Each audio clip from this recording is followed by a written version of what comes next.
All right, private school principals, how do you transport your students outside of your school building to an adjacent structure, like maybe a church or chapel or whatever? How do you do it? How do you do it safely? Well, that's what I want to talk to you about in today's video.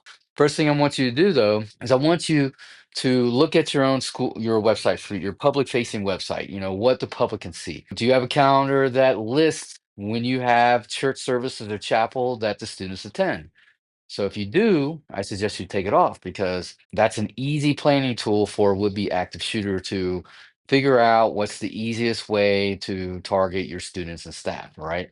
Because let's face it, whenever there's chapel or church or mass or whatever, you're probably going to have most of the school in attendance, all right? So hundreds of kids, hundreds of students, and staff members in there at one place. So easy target. So take that off if you have that. Take anything off that shows any type of movement or routines and all that. You don't need that on there. You can send out internal emails to your parents and all that kind of stuff, or actually have a portal or whatever that you transmit that information. But don't have that public. Okay, you don't need that.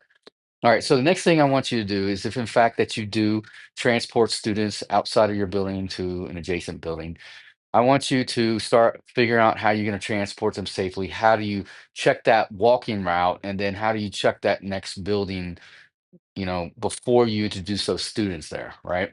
So what you should do is send a staff member out and walk the route that you normally take the students. Have them look around the parking lot or whatever you're walking through. Make sure there's nobody standing around. Make sure you don't have any suspicious individuals around. There's no sense in bringing your students out there if there's something suspicious or potentially dangerous.